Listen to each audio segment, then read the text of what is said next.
Oi gente, tudo bem? Sejam bem-vindos aqui ao canal Conversa do PH nesta sexta-feira à tarde. O tema de nossa conversa agora à tarde é o drama que os amazonenses estão vivendo e que pode ser o prenúncio do drama que outros brasileiros de outros estados poderão viver entre o final de janeiro e o início de fevereiro. Eu sou o Paulo Henrique, biólogo e dentista, mestre e doutor em microbiologia e imunologia e professor universitário. Pois é, gente, a situação no Amazonas é caótica, é desesperadora.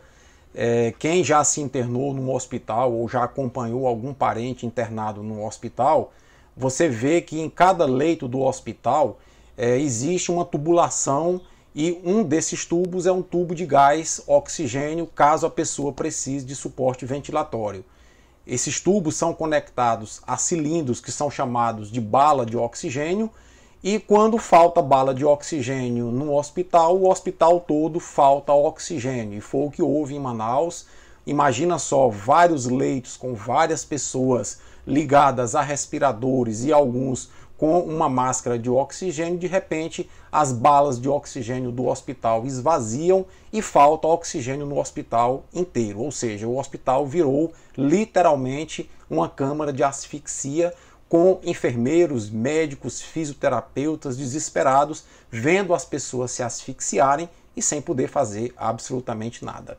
Bom, a gente vem observando um comportamento negacionista do governo federal desde o início da pandemia, e esse comportamento negacionista ele é liderado pelo presidente da República. Desde o início da pandemia, que o presidente da República fala que é uma gripezinha, que os seus apoiadores, o deputado Osmar Terra, por exemplo, diz que não iriam passar de 1.000 mortos toda a pandemia de Covid-19 no Brasil. Isso está amplamente divulgado nas redes sociais. E o presidente Bolsonaro adotou essa tese, se abraçou com a hidroxicloroquina, que sabidamente não tem nenhum efeito em relação à multiplicação do coronavírus. Nunca a ciência comprovou isso e nenhum país do mundo adotou o tal do tratamento precoce que ele vem preconizando há muito tempo.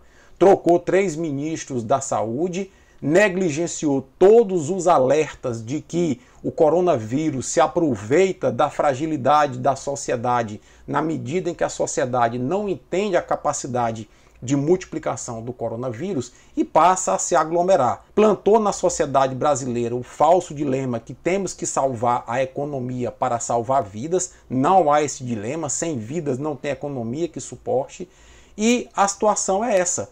O presidente deu péssimos exemplos ao longo do ano de 2020 inteiro, passeando em Brasília, fazendo aglomerações, dizendo que era uma gripezinha e todo mundo tinha que pegar, era uma chuva onde todo mundo ia se molhar. Eu não vou nem colocar mais isso aqui no canal, porque todos vocês já viram isso nos noticiários, nas redes sociais, enfim. Por fim, finaliza o ano de 2020, o Brasil com o segundo, terceiro maior número de casos de Covid-19 no mundo, o segundo maior número de mortes por Covid-19 no mundo, ultrapassando 200 mil mortos, e ele finaliza o ano de férias no Guarujá, passeando de jet ski, mergulhando com apoiadores na praia sem máscara, passeando de moto, como se nada tivesse acontecendo. E aí eu vejo no noticiário aqui o vice do Bolsonaro, o general Mourão, dizer que o governo está fazendo além daquilo que pode. Vai te catar, Mourão. Você é um criminoso tanto quanto o Bolsonaro ao dar uma declaração como essa. O governo não está fazendo além do que pode porque o governo simplesmente não se planejou para enfrentar a pandemia. Até hoje o Brasil sequer autorizou uma vacina para iniciar o processo de imunização. Gente, a Indonésia divulgou os dados da Coronavac bem depois do Brasil. A Indonésia já autorizou a Coronavac para aplicação na população e já começou a aplicação da Coronavac em sua população. E o Brasil ainda está discutindo o sexo dos anjos na Anvisa para saber se domingo aprova ou não a utilização da Coronavac. Então isso é um somatório de absurdos tão grande que esse governo está cometendo ao longo de 2020 e agora no início de 2021, e o reflexo disso é isso. É o caos em Manaus, faltou planejamento, Pazuello, faltou logística, você não estratificou a distribuição de recursos para o combate à pandemia de acordo com a gravidade dos estados. Se tivesse logística, a falta de oxigênio em Manaus seria previsível e o governo não estaria tendo que mandar pegar aviões emprestados nos Estados Unidos para transferir balas de oxigênio de outros estados para o Amazonas. O governo não estaria se sujeitando a receber, por exemplo, a ajuda da Venezuela, que já disse que pode emprestar oxigênio para o estado do Amazonas. Então, quer dizer, falta logística, falta planejamento. Você, Pazuello, se diz especialista em logística, é uma vergonha para as Forças Armadas brasileiras. Os militares do mundo estão olhando para a sua postura enquanto ministro da Saúde e estão ridicularizando o Brasil, ridicularizando a competência de nossas Forças Armadas, porque você se diz um especialista em logística, mas não compreende logística em saúde. E não houve quem compreende logística em saúde. Desmontou todo o staff técnico do Ministério da Saúde e enxertou um monte de militar sem experiência em saúde para lhe auxiliar nesse pretenso combate à pandemia. Então, eu não consigo compreender como que o Brasil não pode ter uma legislação emergencial aprovada, autorizando a Anvisa simplesmente referendar relatórios de aprovação de outras vacinas de outras agências internacionais para ganhar tempo. As vacinas, a maioria delas que estão sendo aplicadas no mundo, já tem autorização do FDA, já tem autorização da agência europeia. Para que nós vamos nos debruçar dias a fio sobre processos para autorizar essas vacinas que já têm autorização em agências internacionais? Cada dia que passa, mais pessoas estão morrendo. E aí o Pazuello vem ainda com uma logística absurda de dizer que os 8 milhões de doses que nós teremos à disposição a partir da semana que vem serão distribuídas para as capitais dos estados e a vacinação só vai começar quando essas doses estiverem distribuídas para as capitais de estado. Ora, gente, todos os estados estão passando pela mesma crise, por uma crise de mesma intensidade? Claro que não. Manaus está vivendo um drama muito maior do que Teresina aqui no estado do Piauí.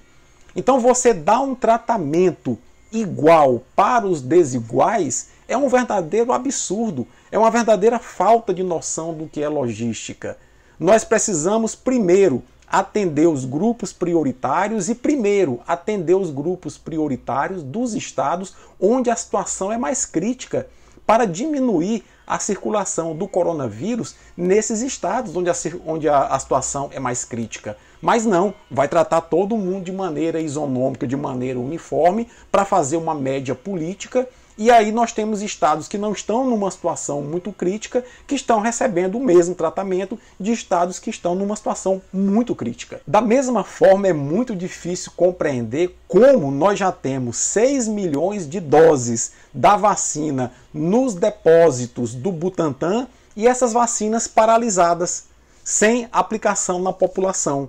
Nós temos problemas com seringas porque o governo não se planejou, porque enfrentou a pandemia como uma gripezinha que já estava no seu finalzinho, de acordo com o presidente, de acordo com o ex-ministro Osmar Terra. Então, o reflexo do que está acontecendo no Brasil é o reflexo da incompetência, levando as pessoas à morte. O reflexo do que está acontecendo no Brasil é o reflexo da omissão de responsabilidades constitucionais que presidente da República e ministro de Estado têm em proteger a população.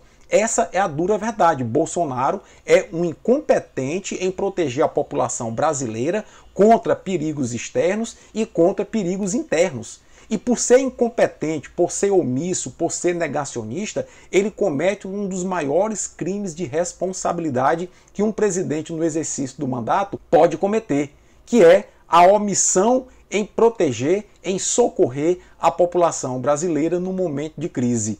Eu penso que nós não podemos esperar passar a pandemia para se abrir processo de impeachment contra o Bolsonaro, porque cada dia que o Bolsonaro passa à frente da presidência, são milhares de brasileiros que morrem.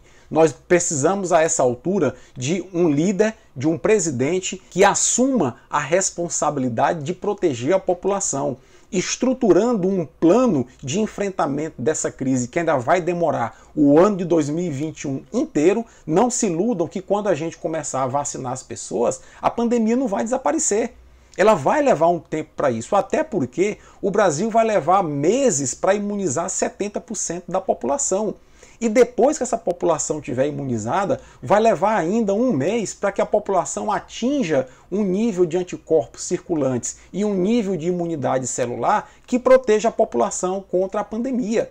Então nós vamos passar em um primeiro semestre muito difícil. E se nós deixarmos esse maluco, esse translocado, esse criminoso à frente da presidência, a cada dia que ele passa à frente da presidência, representam milhares de brasileiros mortos, a economia aí sim está indo para o brejo, porque nós não temos, infelizmente, um presidente que seja responsável e que, acima de tudo, seja digno de ocupar o cargo máximo do funcionalismo público brasileiro, assumindo a prerrogativa constitucional de proteger nossa gente contra ameaças externas e ameaças internas. O que nós vemos hoje no Brasil é o reflexo simplesmente da omissão, do negacionismo, da incompetência, da frieza, de tudo aquilo que vocês possam imaginar. E o Brasil hoje, infelizmente, está sofrendo muito e é visto no mundo inteiro como um pária na pandemia. Nós não temos mais credibilidade em relação a praticamente nada pelo mundo afora. Muito triste nossa situação e vamos em frente tentando superar esses momentos difíceis. Torço para que a situação no Amazonas se resolva o quanto antes, torço para que a situação no Amazonas não se replique por outros estados do Brasil, porque essa, infelizmente, é a tendência. Forte abraço, até a próxima.